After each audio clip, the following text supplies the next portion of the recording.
Welcome to the RCAF USA Roundup, a podcast where we have real conversations affecting both cattle producers and beef consumers. We're your hosts, Jaden Moreland and Karina Jones. With that, let's get to today's episode.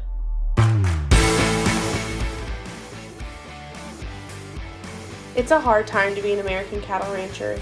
When we started this podcast, we wanted these episodes to be real and raw conversations about the things happening in our industry.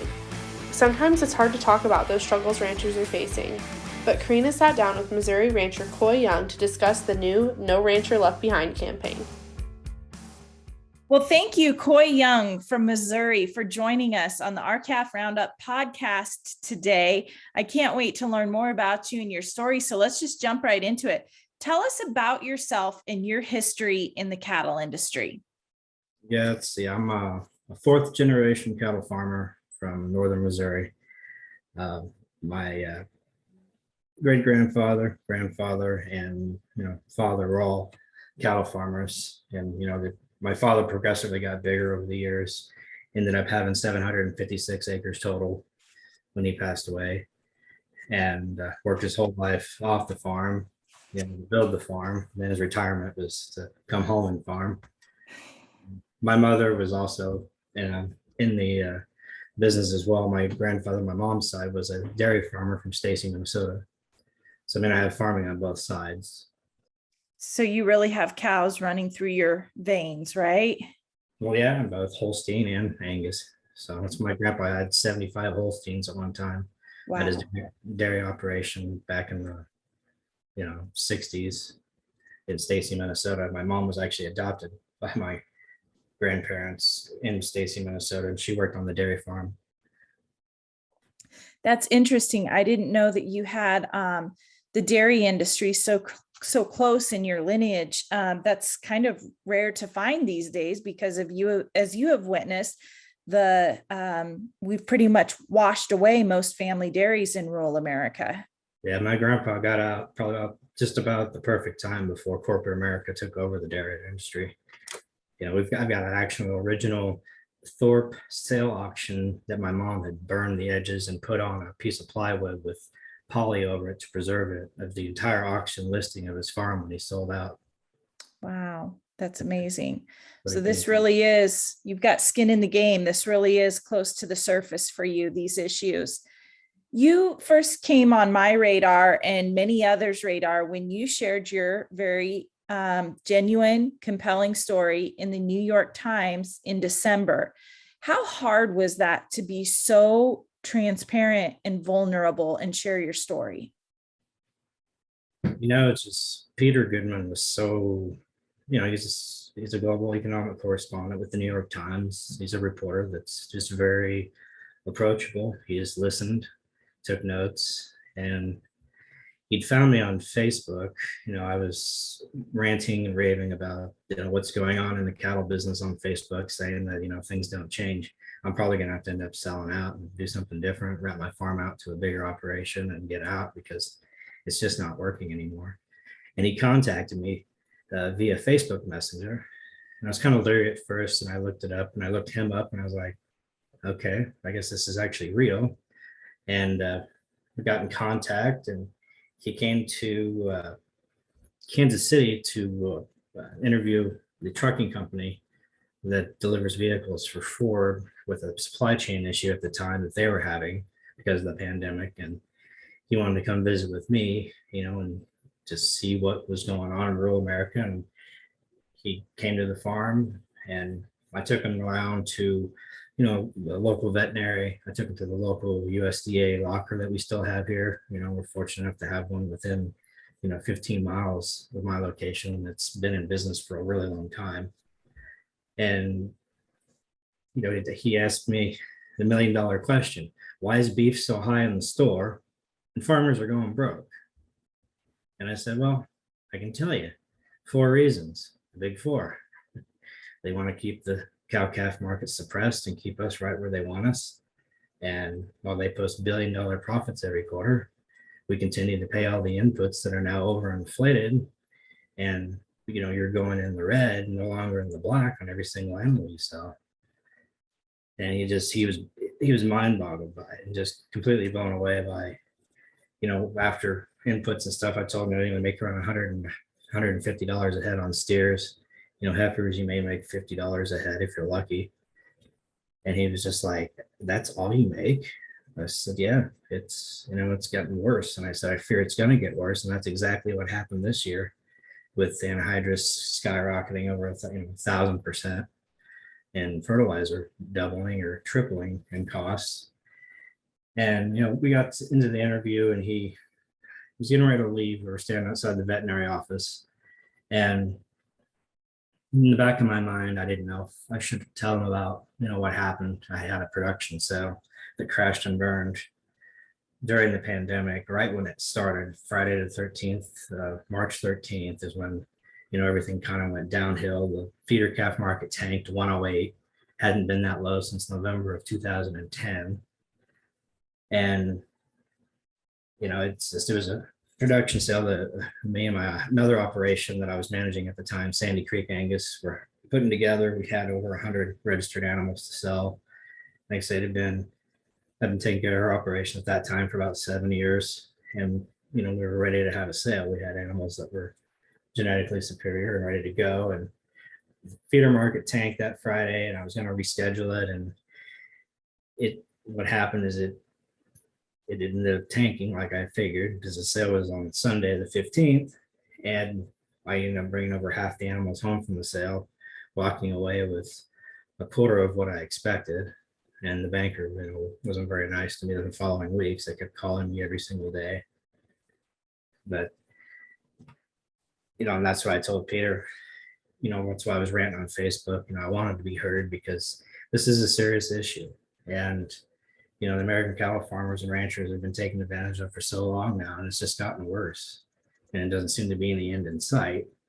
And I told them after the sale tanked and I was in a really, really dark place. And I told him I was, I almost killed myself. My wife came home that day, and if she didn't come home, I wouldn't be here. She'd forgotten something and left. And I saw her come back in, and I, changed my mind and didn't do it. And, when I told him that, he just looked at me and was like, wow. It's like, well, I just want to be honest with you. I'm like, I'm not the only person out there that feels this way. I mean, there's guys that are probably more worse off than I am, but it's just, the bank was incredibly, just after me, calling me, hounding me every single day. How are you going to take care of this? How are you going to take care of this? Before they're going to take legal action and make me sell some land, to pay off the debt I owe them. And, as I just told them, and then everything kind of snowballed from there. And, Congressman Scott read the article in the New York Times, and then that's what that hearing was called. He called that hearing about, the unfair practices. Yeah, your story was very vulnerable, very raw, and completely genuine. And I cannot applaud you enough for giving a voice to what is really happening in rural America, because it is hard to talk about for some. And by nature, farmers and ranchers tend to be isolationists. It's easy to stay out on the farm and the ranch, right? And just keep your head down and keep working and try to avoid the mental stresses. But it will also break you. And so I just can't applaud your bravery and your courage enough in sharing your story. But you're right. Your story in the New York Times got in front of some eyes that you probably didn't expect it to, and you received a phone call to testify before the House Ag Committee. Who reached out to you? That's a funny story. I kept getting a call for about a week and a half at different times of day from Washington, D.C., and I didn't know who it was, and I kept ignoring it because I thought the IRS was coming after me. So I was like, I'm not going to answer this. And then finally one night I was feeding silage, and I answered the phone, and it was Daniel Feingold with the U.S. House Ag Committee. And I kind of I stopped for a minute. I turned the tractor off and I said, who is this? And he told me this is Daniel Feingold with the U.S. House Ag Committee in Washington, D.C. Congressman Scott, our chairman of the House Ag Committee, read your article in the New York Times and would like you to, come talk about it, and I was like, okay. I didn't really know what to think. And I was like, is this real or am I dreaming? But that following week, I had a panel interview with him and some of his, coworkers there, the director of the committee, Leslie McNitt, and there was one other, I can't remember her name, but it was mainly Daniel Feingold was one I was in contact with. And I, told him what needed to be done in the industry. And, they liked my ideas and everything in that panel interview. And then they contacted me 2 Fridays before the 27th of April, before I had to be there, and say, we want you to come out. We'll set up your transportation and everything. And we want you to come testify. And I was like, okay, that's great. I'll be there. And then, I got in contact with Bill with RCAF and started working on my testimony and going through everything and just, told my story in the testimony. And I did a lot of research locally here. I went and interviewed a bunch of farmers and ranchers around me that, I'm like, is there any 2 cents you want me to put in my testimony? Because I know we're all going through the same thing. We're all getting taken advantage of. What would you like me to say? And everybody just said the same thing. We want an even playing field. And that's basically, that was the long and short of everything. Everybody's just tired of stagnant feeder prices. While, the American consumers are paying, 40 to 50% more for beef now than they were a year or 2 years ago. We're back to pandemic level prices. And that was just the biggest, resolve, or the biggest, concern. They just want an even playing field. We're not getting our fair share of the market dollar for our feeder calves. And that's, we've all know the statistics are out there. Bill has the charts that, are completely mind-boggling.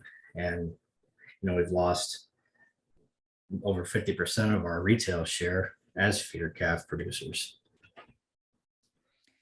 I want to back up just a minute to kind of highlight how very unique your invitation to the House Ag Committee hearing is, because you were unattached to any lobbying group.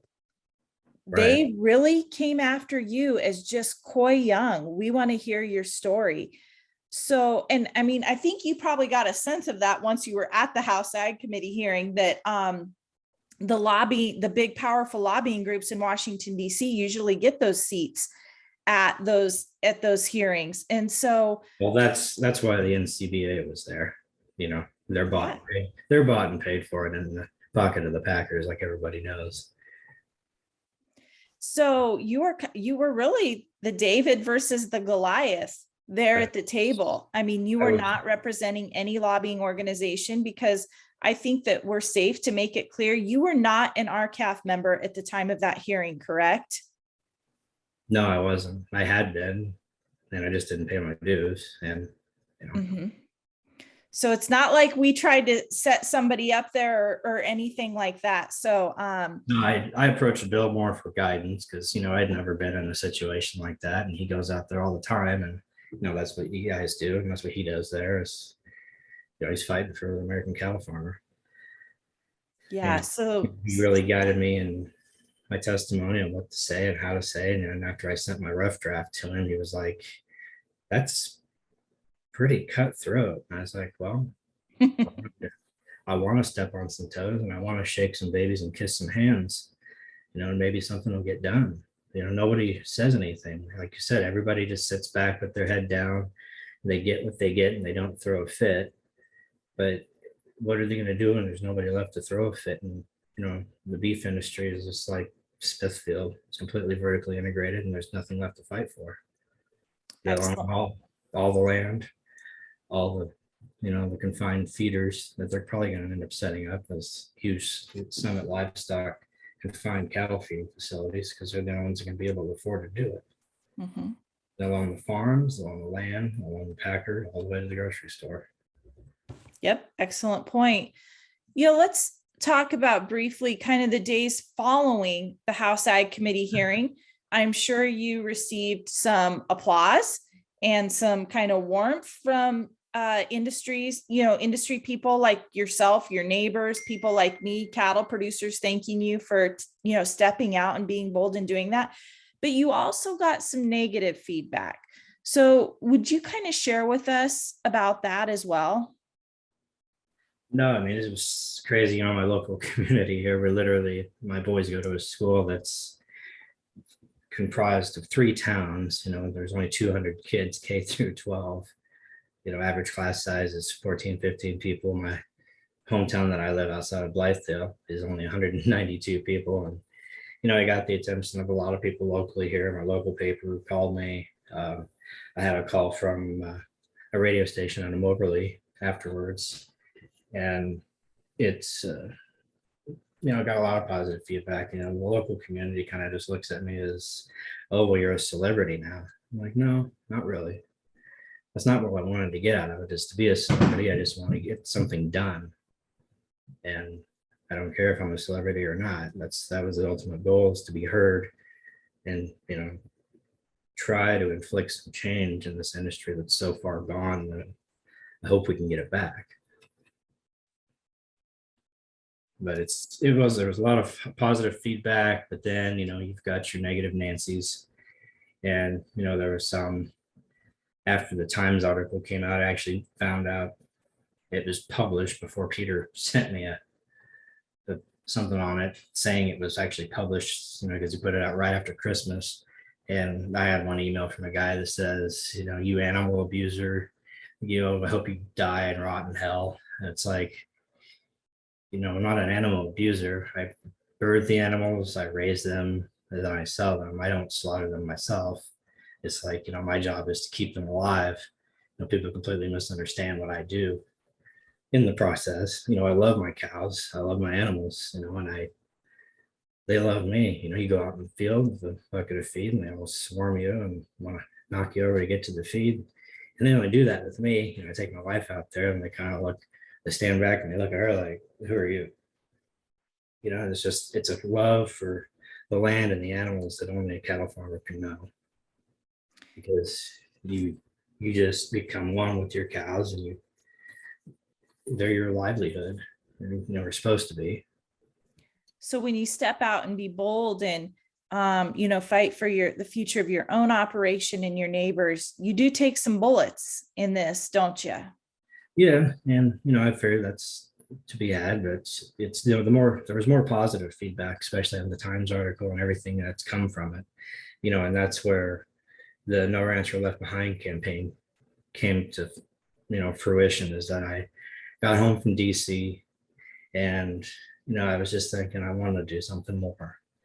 There's nothing out there for guys like me that were struggling with just everyday problems, or just want someplace to go and vent without actually going to a shrink.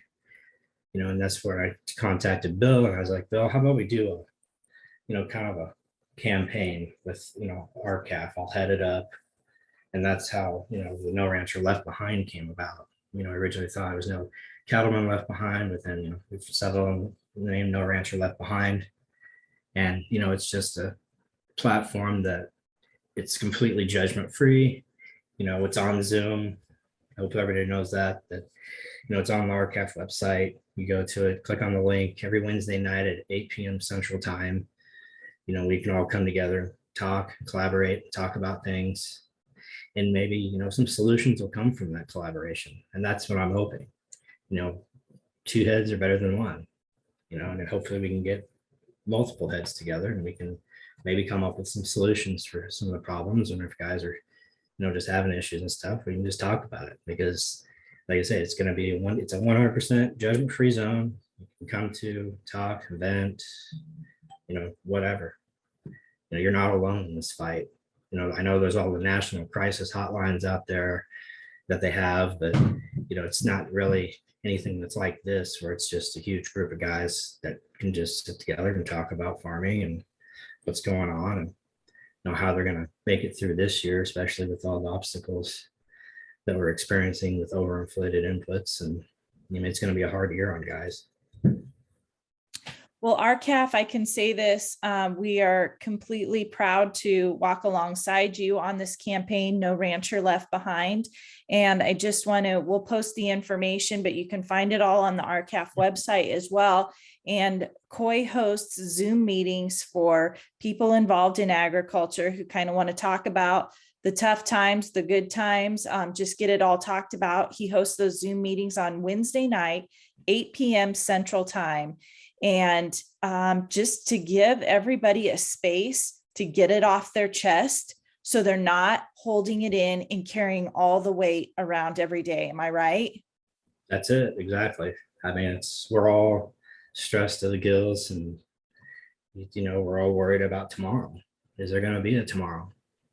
We have all had those tough appointments with our banker. Coy is not the only one. You're just not. We've all had those tough appointments with the banker. And then when the accountant gets done with things, and you just know that the banker talk is coming, and Right. we just do not want anybody to feel alone in that at all. So it very rarely is a product of poor management. It is, we have become kind of victims of some circumstances that are beyond our control. And so I applaud Coy for taking the leadership step and reaching out to RCAF, and we just kind of ran with him and said, yeah, let's do this. Let's do this together. So you talked about your mental health journey in front of that House Ag Committee hearing, and you shared some statistics backing the issue of farmer rancher suicides. Do you want to give a voice to those right now? There's not really a whole lot of data on that. It's funny that the CDC, the last one they did was in 2016 or 17. It was still, farmers are 1.5 times more likely to commit suicide than the national average, which is a lot, given the fact that there's roughly less than 1 million farmers left in this country. So proportionally, you're saying that, farmer rancher suicides are a really heavy burden in our population, because proportionally there's so few of us left Right. that it is a big concern. So what do you hope to accomplish with the No Rancher Left Behind campaign and speaking out like you have? Well, just hopefully, we can just keep guys from thinking those dark thoughts, going to that dark place and feeling like they're alone, because they're not alone at all. I mean, we're all in this together. Like I said, there's roughly cattle farmers. I mean, there's only probably 600,000 of us left. It's not very many that feed the entire country, and we continue to be taken advantage of. And it's just, it's rough. We're all, how would I put it earlier? I was talking to somebody, we're all under the thumb of the big four, and they can just push whenever they want. They want to bleed us dry and take over tomorrow. They could do a complete and total hostile takeover, tank the feeder market back down to where it was during pandemic levels. And, that would be the end for a lot of guys. And you see it right now with the board, remaining stagnant and prices going down when beef consumption is up in the spring and growing season is upon us. But why are feeder calves down $20 per hundredweight when they're slaughtering beef at record levels? It should be the other way around. That's complete market manipulation. The And fundamentals just don't make sense, do they? no, it's not basic economic principles. It's basic economic manipulation by the big four. They control everything. And it's just like right now, it doesn't make any sense why feeders are down from 2 weeks ago to 154. They're up to 165 there. And why are they down that much? Just in a 2-week period when, everybody's firing up their barbecues for Memorial Day weekend, it should be going up to replace all the animals they're slaughtering. Especially looking at a future calf crop that is going to be remarkably smaller than the last few years with these record cow slaughter numbers. Right. And the complete and total, dismantling of the American cattle farm this year with the drought in the West and through Nebraska and everything. It's really taken a toll on cow numbers. The statistics come out in all these reports, and I just look at them and I laugh, because it's like, well, you don't say. Cattle numbers are at a high, all-time high slaughter. Well, yeah, because you're not getting anything for them. You know, when you pound out a 1,400-pound cow and you get $650 for her, it doesn't pencil out very well. You've got more in her than the $650 that you get out of her. And it's just the Packers don't care. They'll go somewhere else and get it. You know, Brazil is going to take over as the #1 beef producer. After this year, they probably will be. Absolutely. I agree. Their cow herd is growing and ours is shrinking. So, what is the future of your operation in the independent American cattle industry if there are not some reforms made immediately? There is no future. I hate to be that honest and straightforward about it, because I can't make it on the amount of land that I have, nor can I make it on land that I could purchase, because you can't raise cows on 2.5, roughly 3.5 acres per head at $4,000 an acre. I mean, and making $100 a head, I would never have it paid off in 3 lifetimes. Mm-hmm. My great grandkids would be paying for it still if I tried to expand. It's farm it from the ridge to the river is a mentality around here anymore. There's guys tearing up these hills because there isn't any money in cattle. And it'd be great if we could all just band together, and the 600,000 of us left invest $10,000 to build our own mega farm our own packing facility, because that'd be $6 billion, 600,000 people. We could build a hell of a packing plant for that. One to compete with JBS's packing plant in Grand Island that slaughters 6,000 head a day. And if we don't take back the industry that way, or there's several co-op little packing facilities that are going to pop up, but trying to get them going and stuff, that doesn't, eventually they're going to get bought out by the big four, because they're not going to be able to compete, because the big four has all the contracts with the huge supermarkets and everything set up to where they sell everybody the cheapest beef and the most beef. For the small guys anymore, there's not really anything that we can do to overthrow Goliath. That's the thing. It is David versus Goliath.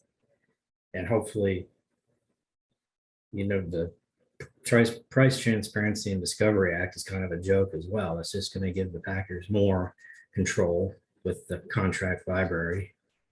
They're breaking it up into 7 sections. So eventually the Packers will run out different sections, out of business in each portion of the country, until they have it consolidated down to where it meets their bottom line, because they don't care. Absolutely. And that's what's going to happen. It's just, if we don't stand up and do something as an entire industry, and it's just take it back. It shouldn't have ever gotten this far. Over 50% of our slaughter in this country is foreign owned. Everybody knows that. And it's going to get worse if we don't do something now.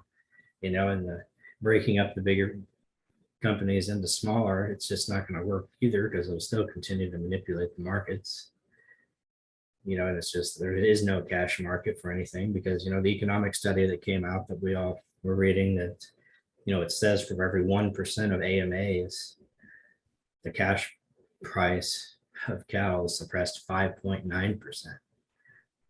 So, and if they're controlling 80% with AMAs right now, I mean, that's 80% times 5.9%.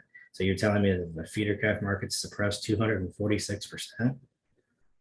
That's pretty pathetic. No wonder we're going broke.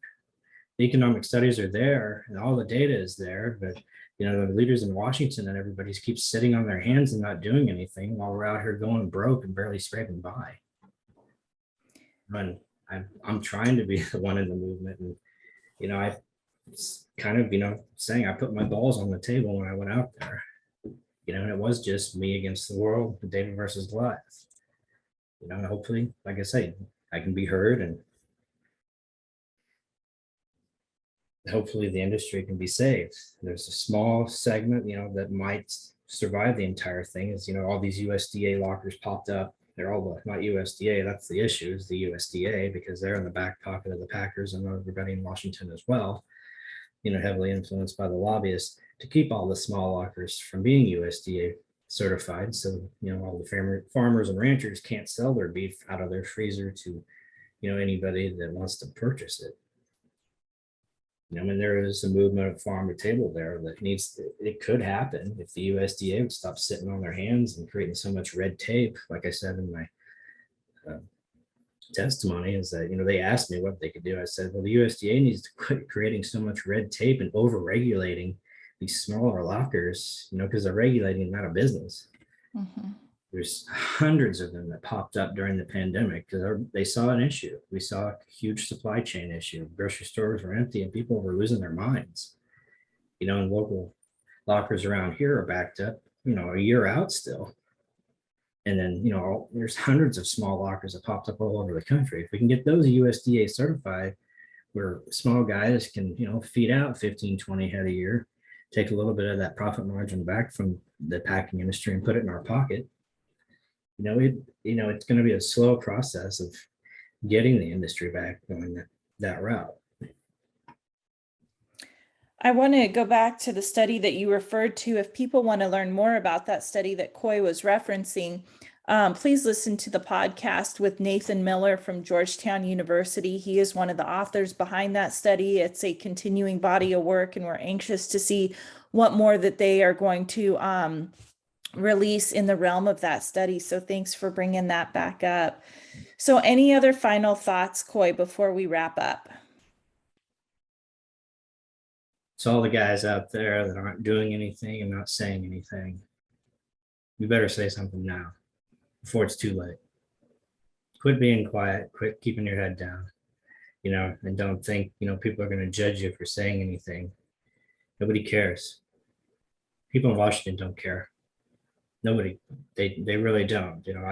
I talked to a representative locally here when I was working on my testimony before I went out to DC, and he told me, when you get out there, they're not your friends. They don't give two craps about you. You're going to give your testimony and you're going to leave. That way you're going to get their attention as if you offend someone. And that's why my testimony was very bold, very cutthroat, and very straightforward. And everybody in the industry needs to be the same way. We need to come together and go straight for the throat, because it is David versus Goliath, and we need to chop off Goliath's head. So what I hear you saying is stand our ground and stop compromising. Exactly. Absolutely. I agree. Well, we wrap up our podcast with the same question to all of our guests. What is your favorite cut of beef, Coy, and how do you like it prepared? I'm pretty particular, and this may be too much information, but I'm starting a barbecue catering business as well, and I love to cook. But 1.5 inch ribeye that is seasoned with Weber Chicago steak seasoning, and I put it in the spice grinder and grind it down a little bit more because it's too coarse for me. But 1.5 inch ribeye with ground down Weber Chicago steak seasoning, cooked over Kingsford charcoal. Wow. To a perfect medium rare. He just gave you the recipe, folks. He truly did. His secret recipe. I love it. Well, thank you once again, Coy, for being so transparent and open about your story and the vision you have for the No Rancher Left Behind campaign. Everybody can check that out on the RCAF website. Join Coy on Wednesday nights at 8 p.m. Central Time on Zoom. The Zoom link is on the RCAF website, and just chat with him. Chat with everybody that's showing up just to kind of get things off of their chest. So thanks once again, Coy. Yeah, thank you. An incredible testimony and story from Coy Young. Thank you, Coy, for coming on here and sharing, and for taking a stand and fighting for the industry you love. You're not alone in this fight, and you don't have to fight alone. We at RCAF are here, your fellow ranchers are here, and we all together will face these giants. We invite you to join the Wednesday night support group style calls with Coy. No pressure, no judgment, just ranchers getting together and talking about the struggles they are facing with people experiencing the exact same things. For more information about the No Rancher Left Behind campaign, please visit our website. Thanks for listening to today's episode of the RCAF USA Roundup. To learn more about RCAF USA, visit our website, www.rcaf.org. r-cafusa.com.